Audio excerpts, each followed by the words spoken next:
Hello, everyone, and welcome back to the Baseball Podcast. I'm your host, Ethan Pachersky, joined by the lovely and talented Tom Quirk. Right. Today, Who we've is got a, not your host? but he is still lovely and talented. Yeah, I'll give you that.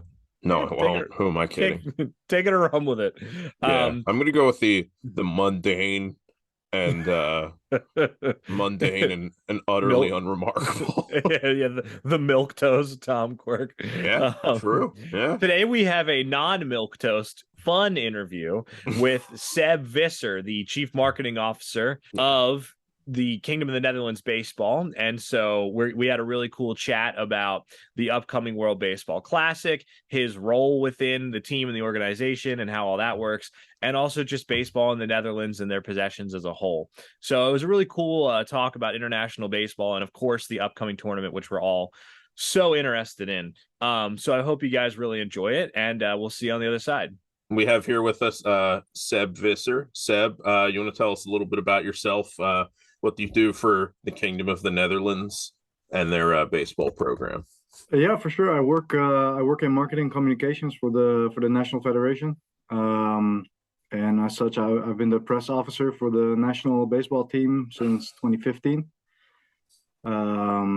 Basically, travel with the team for most tournaments. Try to spread the word in the Netherlands. Still a small sport here, baseball. So we're trying to grow it, make it more public and more popular.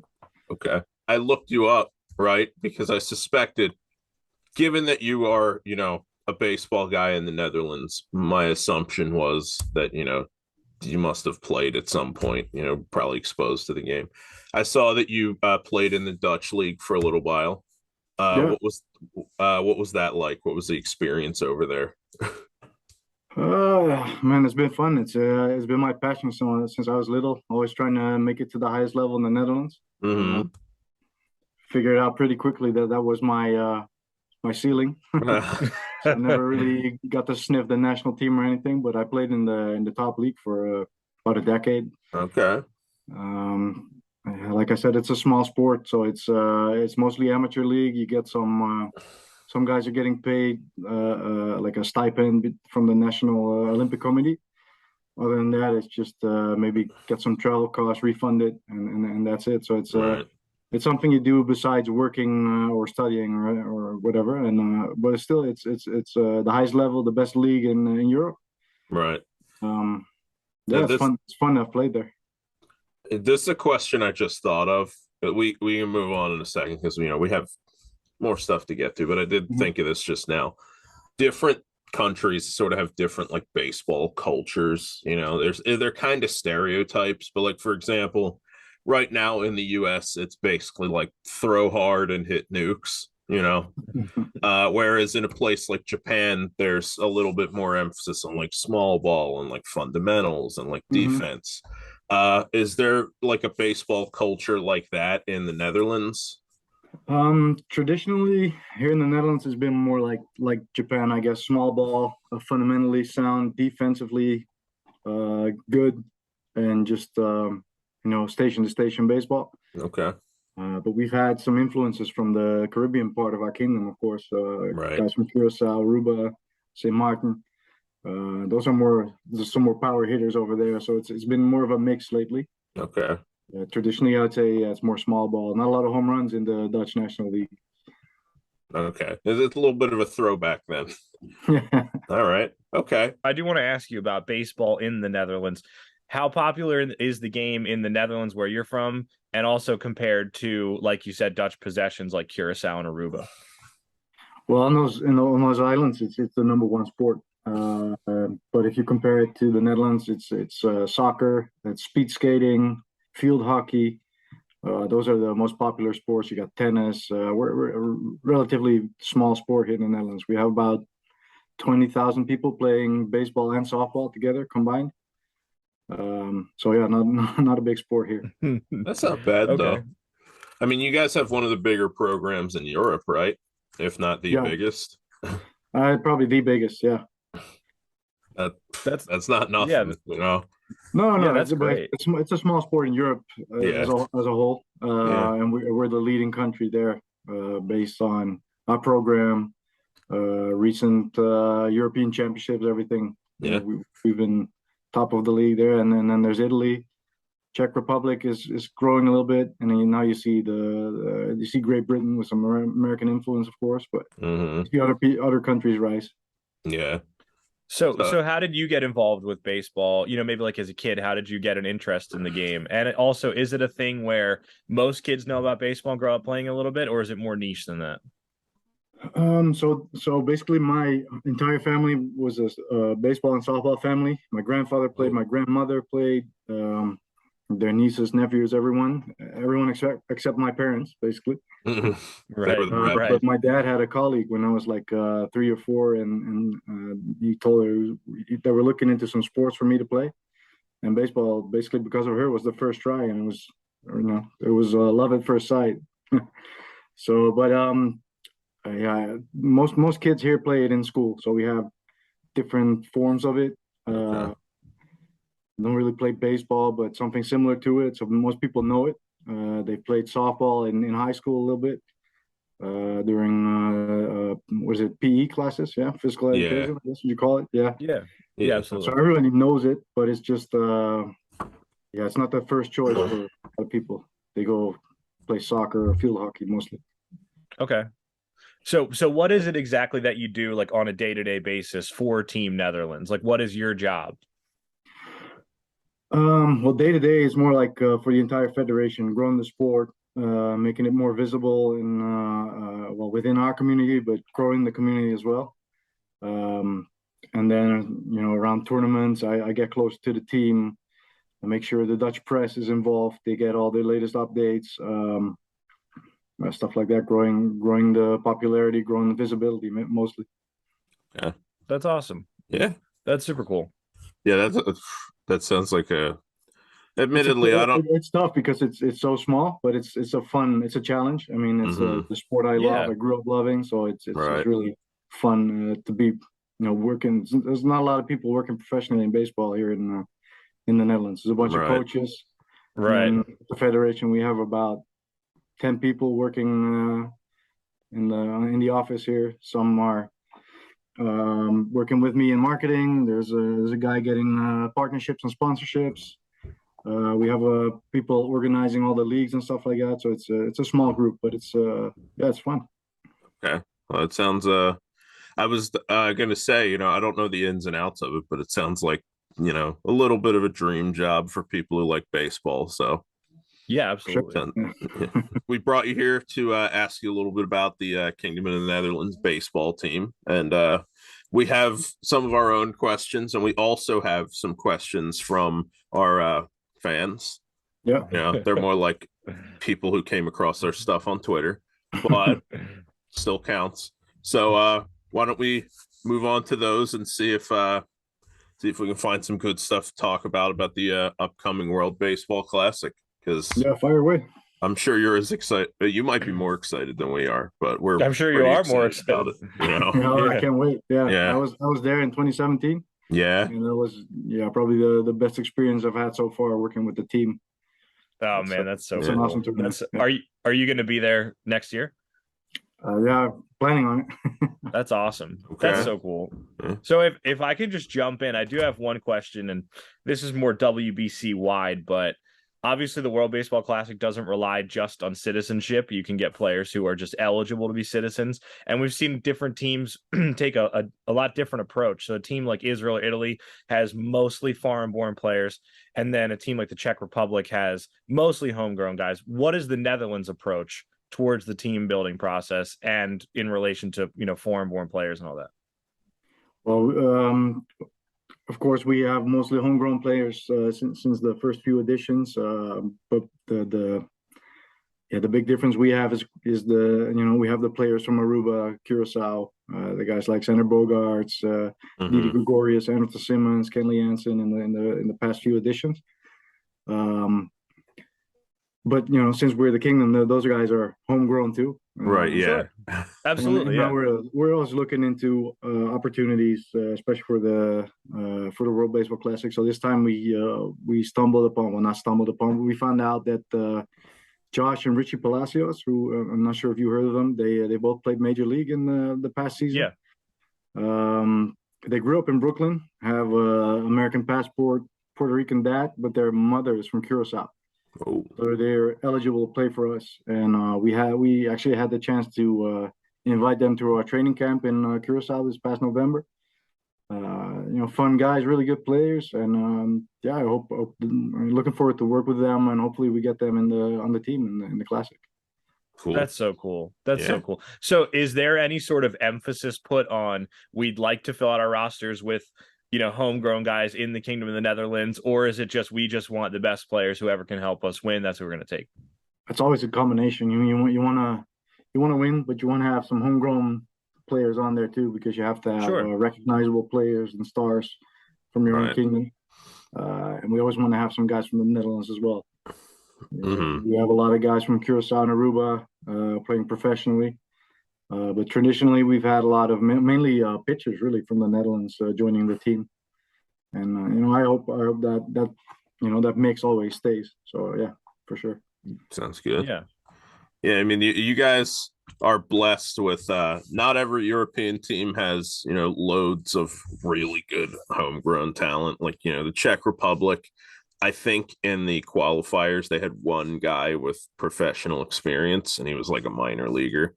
I mean, when you have access to Aruba and Curacao, and you also have the biggest European league, homegrown talent, it's there. So, there's especially guys like Bogarts and Jansen, it's like, yeah, we're going to go after them. For sure. Yeah, so as long as they want to play for us, we'll have them. True, yeah. Yeah, why not, right? Yeah.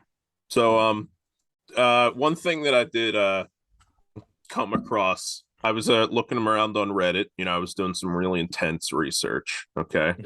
I don't mean to brag, but I came across people on the International Baseball subreddit, which we frequent from time to time.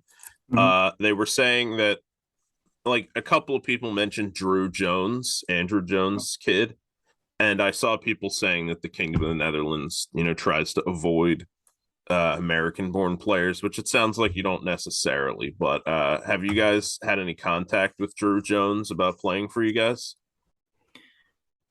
Well, we have good contact with his dad, of course, who's going to be on the coaching staff again, Andrew. Right. He's played for us in a few tournaments in the past. I've talked to him in the past. See if we can get him on. If we could get Druw on some youth teams. He's obviously playing for the United States right now. But back then, I think his mother really kind of blocked it. Right. His dad liked the idea, but Druw really he has an American passport and plays for US. I could see him play for us in future World Baseball Classics if he's open to it. But right now, I think he's still injured. I'm not sure if it's been talked about really. Oh, is he injured?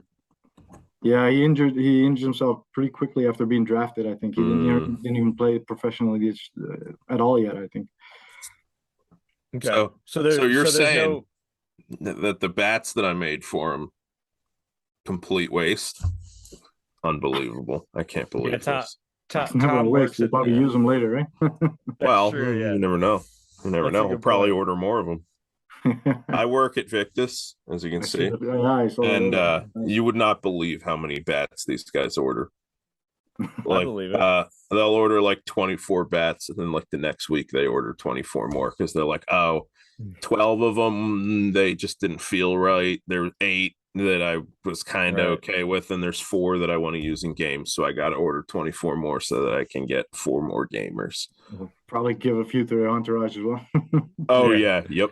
We don't, he never uses them, but we make bats for Juan Soto. And we send them to him because we want him to switch over to us because good players are marketing. And evidently he just gives them to all of his cousins.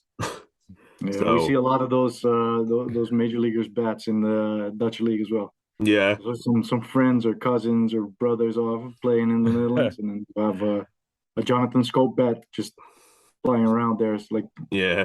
where'd that come from? Yeah, it just wanders in. That's so cool. So it sounds like, just to wrap up your last point, it sounds like there's been some discussion, no promises on either end, but the inroads are there with Druw Jones to have a relationship possibly. I mean, the opportunity is there. He doesn't have a Dutch Okay. passport, but that's not necessary for World Baseball Classic.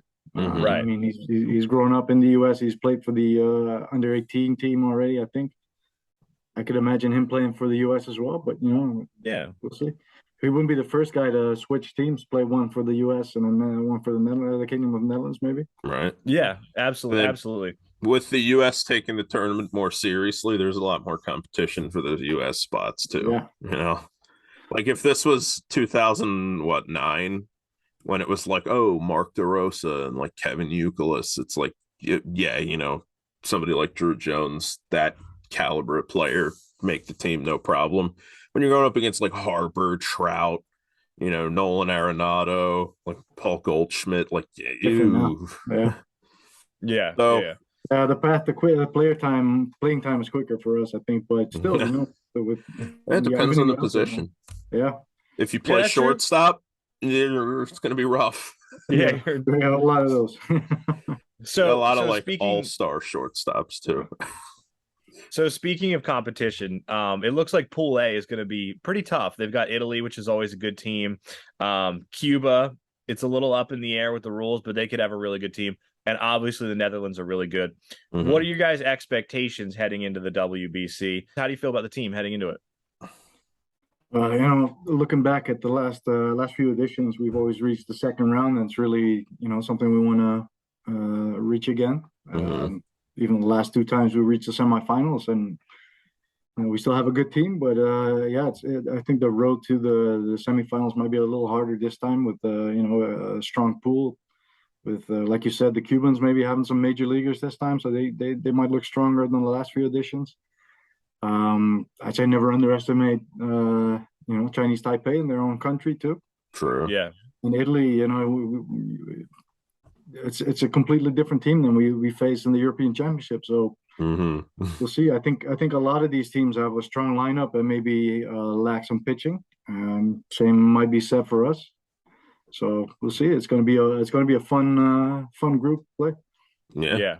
Yeah, absolutely. Absolutely. So can I just fire off a couple of names at you that we've gotten some questions about on Twitter? Sure. I'm not sure If if I you can don't mind. answer too much. Well, but, that's yeah. okay. I mean, yeah, that's okay. I understand you. You got a job to do. Yeah. But so people want to know, and again, Dutch pronunciations, I apologize. This is I'm gonna- legions of fans, by the way. Yeah, I'm gonna do my best on the names, but correct me if I'm wrong.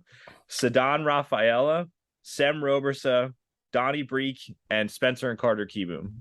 Do you have any info on any of those guys? Or even just how to say their names? No, you're close on most of them. I think pretty Whoa. spot on on some of them. Yeah. Okay. I'll take it. The what I was worried about was Rafaela, Sadan. he was with us in November as well in the Kingdom Series. He's like probably the best prospect we have in the Kingdom right now. He's a top prospect for the Red Sox. Plays both infield and outfield. Very well defensively. Very speedy player. He's one of the guys that we're looking forward to see him play for the national team as well. But at the same time, he's going to have a chance to maybe even reach the major league this year. So it's always difficult, and it's on them. Like, do I want to showcase myself in the World Baseball Classic or in big league camp? Because I can imagine him being there, and I think the same can be said for Sam Robertson, the pitching prospect in the Blue Jays organization. I think he's like a top 10, maybe even top 5 prospect in their organization.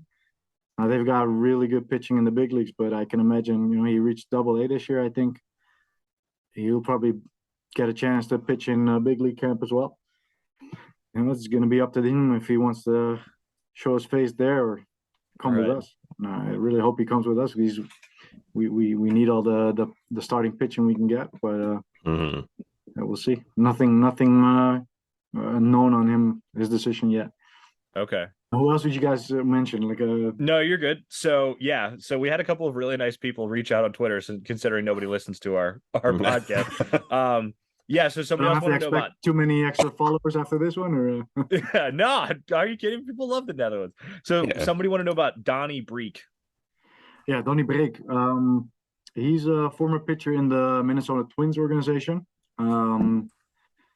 Yeah, he got hurt a little bit, and he's working his way back. But I don't expect him to be on the. He actually pitched the European Championship final in 2019 for us. Mm-hmm. Okay. 18 years old, and he beat Italy back then. I mean, he still is a really good, talented pitcher, but I'm not expecting him to be part of the classic roster. Okay. It's unfortunate. And then the last ones, I know Carter Keyboom is kind of out of baseball. I don't know if he still plays at all, but his brother's still floating around with the Nationals. Have you talked I to think those yeah, guys at all? you got that the other way around. I think Spencer retired and Carter still. Yeah. Oh, did I mess up the name? Sorry. Yeah, that's right. It's the other way around. But these guys have Okay. actually their father's Dutch, so that's why they Right. can play for us. Mm-hmm. I know Spencer was on the preliminary roster last time, but then chose to stay with the Nationals, I think, or maybe even got injured. Right. I know Carter's injured right now, so I'm not sure what the status is if he's ready to play. Okay. There's another shortstop, so Yeah, exactly. Yeah. Well, how's second base looking? he was a big prospect. Got a chance to play for the Nationals in the big leagues, and hasn't really broken through yet. I don't know what the outlook is for him. Right. So have you been in touch with that with either of them at all? Not personally, no, but I think our delegation has been in touch with them. Delegation Okay. lead has been in touch with most of these guys. So yeah, I'm sure there have been talks. I'm not sure what the status is, if they're open to playing for us. Okay. I guess Spencer was at the time, but didn't get to play for us. He's out of baseball now. Hopefully Carter at one point is. Yeah. Yeah. Yeah. Okay. So that leads me to another question. Certain teams have released their 50-man preliminary roster, and then it'll get pared down later. As far as I know, Team Netherlands hasn't released theirs. Is there a reason for that? I guess there's just a lot of unknowns so far. So we have guys probably on that. You can fill it in a little bit with the big league guys, but since there's so many free agents, there's just so many unclarity still. I think they're just, and that's not my decision. I haven't seen the 50-man roster either, so Right. I'm not sure who's on it or anything. But I think they're just keeping it to themselves for now. Okay. Pretty soon we'll get some more updates. Yeah, playing it close to the vest. Yeah. Yeah. This is one that I just thought of, and I don't know if this guy's actually Dutch or if it just sounds Dutch. But have you guys had any contact with Josh Van Meter about playing? Honestly, I don't know. He sounds Dutch for sure. Anything with Van is be Dutch or either maybe Belgian, but probably Dutch. Mm-hmm. I don't know if he's eligible though. It might be that his great grandfather came over in the early 1900s. So they probably looked into it, and I don't think I've ever heard his name mentioned in any talks. I don't think he's eligible. Right. So that is something that I wanted to ask you about. Our friend Sean Spradling is a big WBC guy on Twitter. I'm sure you know who he is. And he was saying that, different countries have looser or stricter eligibility rules. And it seems like the Netherlands are pretty strict.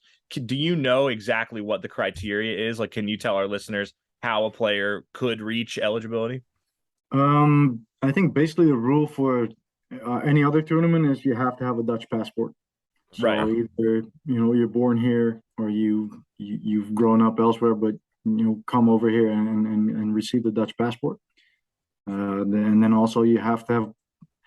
I think you can make the switch from playing from the Dominican, for instance, to the Netherlands one time. You can't switch back for any other official tournaments. That's like the World Federation rule. Other than that, for the World Baseball Classic, it's a little looser, but you have to have ties, I think, from either your parents or your grandparents to the country, and that's not different for us from any other countries. That's just the WBC rules. Okay. So that was a great answer, man. Thank you. Because my understanding was there are some countries like Italy where you can go way back and still qualify. And then, they have a lot more guys, Italian Americans probably. Yeah. Which I'm not sure. Like maybe I don't know if Anthony Rizzo's playing again. I have no idea if his dad or grandparents came from Italy to the U.S. Yeah. or it might be longer ago. So his great grandparents, but from what I've understood, it's grandparents or parents. It's about where they draw the line. Okay. Now, do you mean for the Netherlands specifically, that is, or for everybody? I thought it was for the entire tournament, but I'm not sure. Okay. I have to look into like heritage for these Italian Americans and everything. Right. I haven't yet. I would think Israel complicates that a little bit too, because it seems Israel's like they kind of different, yeah. Yeah, I feel like they hand out passports. If you're Jewish, just like, here's a passport. Yeah. Feels like Yeah. Here's a passport. Come play for us. Yeah. That's literally what happened to us when we were in the Olympic qualifier. Mm-hmm. They beat us and made it to the Olympics. From what I hear, they had guys fly into Jerusalem, get a passport, fly on to Germany and Italy, where we had 2 tournaments leading up to those, and then Yeah. they've been in there for a few hours or a day, and that's okay. Welcome, you're an Israeli. Yeah. I mean, now is that frustrating to go up against, or I is think it for just us, that's the of course, rules? it was a little bit. I mean, we don't want to be a sore loser, but you look forward to competing in the Olympics. You want to be part of that, and Right. being the best team in Europe for so long, we were looking forward to it. We beat Italy, we beat Spain, all the other teams. Israel was better. They had the better players. Right. Frustrating, yeah, but within the rules, so it's not much we could do. Yeah. Right. Yeah. So you did bring up switching from the Dominican Republic to the Netherlands, and that makes me think, how did the Pedro Strop edition come about? That's a really interesting one that just happened. So Pedro Strop, we've known for a while. It has a dad who's from Curacao. From what I hear, Pedro even has a Dutch passport. Oh, so he's both really? Dominican and Dutch. The way you pronounce it is already Strop, but in Dutch you actually write it with 2 O's. Stroop. Like a Stroop waffle. Exactly. So Strop is syrup, and that's what's in the waffles. Wait, really? Okay. Yeah, that's why it's called Strop waffle. Yeah. I'm learning Dutch here. This you heard it here first on the baseball podcast. Beet syrup. So how did that come about? Did you reach out to him? Did he reach out to you? I mean, not you specifically, the team. No, I think there's always been contact, and with the Dominican having such a strong lineup and strong team in general, he probably felt like this will be the time to join the Netherlands and see if I can play for the Kingdom team. Yeah. Yeah. Okay. Yeah, so, DR team's kind of crazy. So that's something that I've noticed in previous World Baseball Classics. The hitting for Team Netherlands is off the charts, right? We talked about Bogarts, Gregorius, Simmons, Scope, all those guys, Andrew Jones. The pitching a lot of times I feel like has lagged behind at times. And like you said, Kenley Jansen, world class. Pedro Strop will be a great addition. Even somebody like Sidney Ponson is probably pretty good on the world stage way back in the day, Yeah. He pitched for us in 06 and 09, I think. Definitely 09. Yeah. And then I was thinking about, like a guy like Jair Jurgens, who's still only like 36. Have you guys talked at all about maybe augmenting the pitching staff aside from Pedro Strop at all? We're always looking into who are the best pitchers right now, who's available. We talked about Sam Robertson before. Hopefully we get to add him to the roster. Jurgens is still, like you said, is not too old yet. He's been on the team for a couple other tournaments since 2017 when he pitched for us as well. But in the past, we've had a lot of good, not unknown Dutch pitchers on the world stage, but they've been part of teams where we won the World Championship in 2011.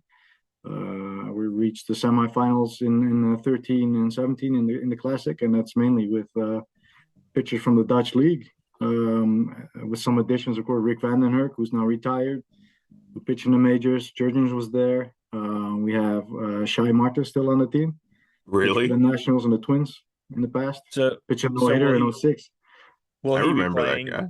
Will he be playing in the upcoming tournament? Well, he's still playing, so I expect him to be a part of it. Okay. Yeah, he's still one of the better pitchers in the Dutch league right now. Yeah, former big leaguer. That's a great get.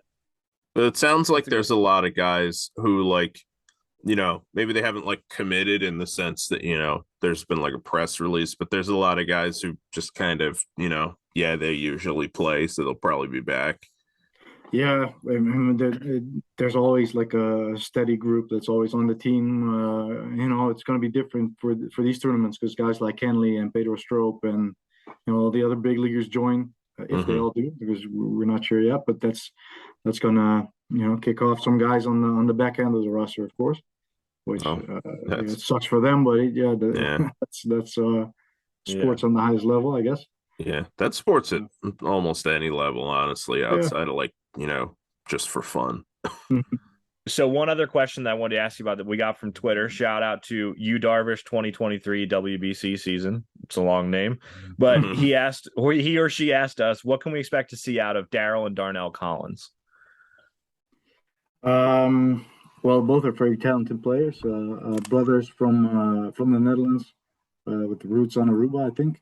And they play in the Royals organization. Especially Darnell's still playing in rookie ball, I think, so I wouldn't expect to see him anytime soon in a World Baseball Classic. But we'll see these guys in the future, definitely in other tournaments. Darryl was on the Kingdom Series, which was our training camp in past November. Okay. Getting closer to the team. Depending on which big leaguers decide to join, especially in the outfield, there's a little more openings. So who knows? But they're very talented players, and I expect to see them rise in the levels of the minor league levels of the Royals, and we'll see where they join the team at what point. Okay, those sound like guys that you definitely have your eyes on for the future at minimum. Yeah, both of them have played in the highest league here in the Netherlands and signed out of that league. Very talented guys. They come from a baseball family as well. Their grandfather played in the top league and has been a coach on the best team in the league for decades. Okay. So yeah, I definitely expect to see them in the future. Okay, sounds good. So last Twitter question, Eduardo Yepes, great guy, asked, will there be any friendly matches between Asian squads or anyone else leading up to the tournament? We'll be preparing in Arizona. From what I've heard, we'll be there from February 17th on. From what I've heard, we'll be playing some Korean teams, I think, who are also preparing for their season here in Arizona. Okay. As soon as we have more information, we'll probably publish about that schedule as well. Hopefully, we get to some big league teams as well in what we've done in the past. And I think other teams have already published some of their games against big league teams. So we'll see. Is there anywhere people can watch that or anything? I'm not sure if we're going to be streaming those, but if you're in the Arizona area, we'll definitely keep you posted and just come by and visit the games. I think they'll be open to the public. Okay. That's so cool. We'll be working out on the Colorado Rocky facilities.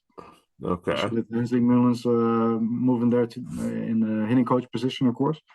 We're actually preparing to go to Tampa for the Yankee spring training complex. But then he took the job in Colorado, so you had to move the whole circus to Arizona. Well, that's the life of a big league coach, right? Yep. So getting back, circling all the way back around to marketing, right, which is really your job. I wanted to ask, because you talked about playing against Asian teams in Korea. What is it like having an international star in Vladimir Valentin be a part of the Team Netherlands? I'm not sure if he's going to play this upcoming tournament, but what's that like from a marketing perspective? Well, he's one of the guys who's already said he wants to be on the team. It might be his final tournament as a professional baseball player. He's getting up there in age a little bit, but he's a legend, really a living legend. Knowing how he broke the record for a single season record for home runs in Japan. I think one guy got close to it this year in Japan, but he still owns it. It's awesome to have him on the team, and we're really looking forward to having him one more time. And it definitely helps to have these stars because Dutch media is picking up a little bit on it, and we hope to have these guys on the team and help grow the game in the Netherlands as well. More visibility on national television, especially. in the US, marketing for the World Baseball Classic in general, but also just MLB is sorely lacking. And then in Japan, it's, they're super good at marketing. What is it like in the Netherlands, like you said, trying to grow the game and just trying to get attention for a big tournament like the WBC? Well, we try to use the Dutch press. We do a lot of press releases in the next few months, especially when guys hopefully start committing. So that's how we reach the biggest group of people outside our community. And within the community, we use our own like social media accounts, website. So we have honkbalsoftbal.nl. We have our own video platform, like the basically the Dutch Netflix for baseball and softball.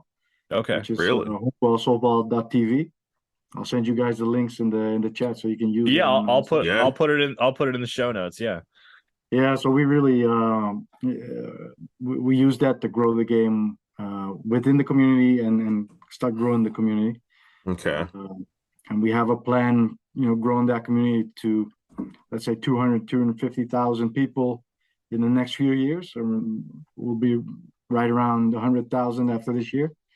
So we got some work to do, but it's that's a fun challenge. We got to grow the game and get more eyeballs for baseball in the Netherlands. What is the season for the Dutch league teams? Is it the same as like Major League Baseball? Yeah, similar. We start in April after the Classic, and then our season this year is going to be a little different. I think it'll run through we have a European Championship as well this year, which is going to be in September up to October 1st, and then we have the Holland Series or our World Series right after that European Championship. So it's going to be mid October probably. Okay. We follow Australian baseball a little bit, but I think a winter league. Yeah, they have their summers. That's a lot different. But I think maybe we could be persuaded to take an interest in Dutch baseball. Why not? To watch it live on honkbalsoftbal.tv, man. Yeah, let's do it, man. Let's do it. A little honk ball, yeah. Is there anything that we didn't touch on or didn't go in depth into that you'd like to say about Dutch baseball or the World Baseball Classic? No, not really. I hope to be able to announce some big names soon. So follow our accounts on social media, and maybe we can talk again when we get a little closer to the Classic, so I can tell you a little more on. That'd be cool. Absolutely, man. That'd be great. Expectations. Yeah. So what's the best way to follow you and Team Netherlands? So I'm on Twitter at Seb Visser 34, which was my jersey number. Okay. Follow the jersey number as always. Follow us at honkbalsoftbal.nl on Instagram and Facebook and Twitter as well. Great. Okay. Sounds good, man. This has been an absolute blast. Thanks for coming on. I'm following you on Twitter as we speak. So awesome. I'm not going to tell anybody to do anything I won't do myself, That's a good point. You're a man of integrity. Yeah. All right, cool, man. Well, this has been super fun. And when the commitments start flowing in, we can have you on again, and maybe you can give us an exclusive scoop. Yeah, for sure. I'll let you guys know. All right, cool, man. Have a good one, and good luck with the upcoming tournament. Yeah, thanks for coming on. Guys. Seb, thanks for coming on the podcast. I learned a lot about Dutch baseball. I also learned what I consider the most important thing, which is that Pedro Strop actually means Peter Syrup in Dutch. Excellent. Which, frankly, that makes the whole interview worth it for me, regardless of what else happened. That's an S tier name. Yeah, that's like Pedro Feliz with Pete Happy. Yeah, Pete Happy. We're assembling our roster of people who have Spanish or Dutch names that mean funny things. Yeah, so, long-time Cleveland Indians closer, Joseph Table. Yeah, so, send in your recommendations at the Baseball Podcast. What is it, the Baseball Podcast 2 on Twitter? Yes, that sounds right. Well, I can hopefully you guys can find it, whether or not we have the right handle. But so send in your favorite names that mean funny things in other languages. You're wrong. It's the Baseball Pod 2 at the Baseball Pod 2. So feel free to send in your hilarious names, or just DM us if you have anything to say. I don't know who would do that, but if you want to, go ahead. Now, what we do have for you is this is a name that's not funny. This is a very serious name. Should we look Ethan has a stern? what was that? Yeah, Should we yeah. look We should stern? probably put on like our Richard Nixon face. Yeah, I'm gonna give it to Uh, Silvio Dante.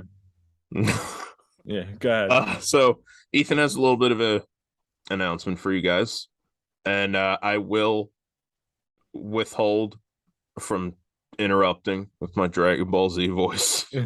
Thank you. Thank you. I do. I have big news. I'm super excited to share that coming soon, we will be having Philadelphia Phillies third round draft choice this past year, Gabriel Rincones Jr. on the show. I just want to say he's a super nice guy. And I just DM'd him on Twitter and he was nice enough to go, yeah, I'll do your show, even though no one listens to it. So Is that a big transcript? Is that word That's for not, word? but I wish. No, he was so nice, man. He was like, sounds good. Let's do it. I'm free this day. And I was like, all right, great. And I could tell that, I tried not to say, no one listens to our show, but you should try anyway, sir. Yeah, But you just waited to say it on the air.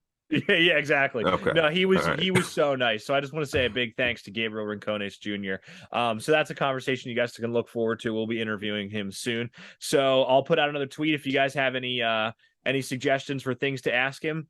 Feel free to let us know, and it's going to be an awesome conversation. And we're also looking forward to having Seb Visser on again soon, probably in maybe a month or two, something like that, to talk about the tournament as things get closer. See if we can pry a commitment or two out of him. Maybe some names from the roster. But yeah, we're just going to do a lot of more awesome World Baseball Classic stuff. We're going to be collaborating with Sean Spradling a lot. I know people love him. So yeah, that's all to look forward to, and I hope you guys have a blessed holiday season. Yeah, one thing real quick. No. All right. All right, that was the baseball. Yeah. I want to mention that for those of you out there who are a little bit more familiar with this technology than maybe we are, because we are podcast experts, don't get me wrong. I mean, we know everything there is to know about podcasting. But I want to do, and I if you listen to the last podcast, I mentioned this, but I want to do like a World Baseball Classic watch party. And while I don't think we can have the video feed on, because I'm pretty sure that would just get taken down. I know that people will do watch parties where, they're just kind of like, okay, well, you put it on yourself and then you can watch it with us. Yeah. So I want to do that. And I think Sean expressed interest in that too. I don't know if he's changed his mind. I mean, who could blame him if he did? Yeah, obviously, probably has better people to watch with, like literally anybody else. But if anybody has any input on, how we could do that, how we can make it a cool experience, because, given that we're doing so much build up to the World Baseball Classic, obviously we'll do like game retrospectives and stuff. But, some of these games are like 6 a.m. So I don't know about you, but I will be asleep / at work. So there won't probably be watch parties for those, but especially like Team USA games, I feel like I want to do that. So oh my god, any of our loyal fans who have any input on that, feel free to send it to @thebaseballpod2. I now know our Twitter handle. Yeah, so, you can tweet at us, you can DM us, whatever. We're always open. Yeah. I always think it's hilarious because on Twitter, if you go like to somebody famous or like Mike Trout or something, they're not going to have a DM option. You can turn it off because otherwise you just get flooded. I really like the idea of us locking our DMs. You know what I mean? Like of like we have to follow you back before you can reach us. No, you know why we lock our DMs? Because we don't want to find out that nobody's going to message us. That's a good point. We'd like to think it's our choice. Yeah, it's our decision. No, as far as I know, let us know if this is different. As far as I know, our DMs are open. So if you, for some reason, want to get in touch with us, go ahead. I don't mind. That's fine. Yeah, so yeah, questions. If you're just lonely and you want to talk, that's perfectly fine. Yeah, come on the podcast. Yeah, come on the podcast. We'll have a little therapy. Should we start taking calls? I like this idea of like, and John S. wants to talk about his girlfriend. What's going on, John? Yeah. This turns into an advice podcast. Yeah, let's do it. Honestly, communication. I would recommend that you guys make it known how you feel. Nothing about her without her is what I would say. How are you not a married man with advice like that? It is. I locked my DMs. Yeah, no woman is worthy, it sounds like. I wouldn't say that. Given that we talk so frequently about our inherent lack of self-worth and Yeah. worth in general, I don't want to Dude, limit it to just self-worth. if I may, really fast, I had a girl at work a little while ago tell me I was charismatic. And Yeah. I felt like I was in The Princess Bride. I was like, you keep using that word. I do not think you know what it means. Like, Well, you can be charismatic and still be evil, you know. but like charisma, like that means people like me and they want to like, follow me and see what I'm up to. And they really just Yeah. think I'm interesting. I don't know if I describe myself that way. Yeah, I don't know if I does that mean that you have a certain je ne sais quoi? a certain joie de vivre. Now we got to have somebody involved with the French national team on just so they can give us more terms. Yeah, we got. Hey, listen, we didn't bring you on to talk about the World Baseball Classic. I know that that's what it seems like because that's what everybody else talk on about. We need some French terms to throw around when we talk about the fact that nobody likes us. Yeah, we're idiots. Yeah. So coming up, we'll have Bruce Bochy. Yeah, some depressing French terms. Robespierre. Depends. Reign of Terror. How about that? Yeah. Vichy. You want me to keep going? What's the where it's like virtue flows from the barrel of a gun or something like that? Like Robespierre. You know what? Official of the baseball podcast recommendation. Robespierre, maybe a flawed guy. Well, he started off hot. He started off really well. He was Robespierre the Incorruptible, right? And then it was all downhill from there. Although Maximilien Robespierre, A+ name. That's a great name. Is that your S tier name? Dude, that's like the guy in Last of the Mohicans, Louis Joseph de Montcalm. The French have great names. This. I don't think there's any risk of this turning into a history podcast, but for those of you who don't know, we both are also history buffs, so I'm sure it'll come up from time to time. So if you have any history questions, feel free to. Hey, listen, I always wanted to know, why did Julius Caesar cross the Rubicon? Well, you know what? We could talk about that, but that's not really a baseball question. So when we start the history podcast as a companion piece, we'll have all your questions and we'll get right to it. Someone can write in. I don't understand Pickett's charge, and they're just off to the races. Yeah. But anyway, you got to watch Civil War history, though. It depends on the questions. That's a good point. Explain Pickett's charge. That's a perfectly good question. Some of the questions you'll get. Let's not get into the politics of that war. That's a close the DM situation. Yeah. You know what it is too. I always say, like, whoever we have on, Sean, Dan Vaughn, Seb Visser, thanks for coming on, Sean. We've taken up enough of your time. That's how I feel about whoever's listening to this right now. Thank you for listening. Yes. We've wasted enough of your time. True. Thank you for listening to this latest episode of the Baseball Podcast. And make sure to tune in next time for Gabriel Rincones Jr. And we'll see you then.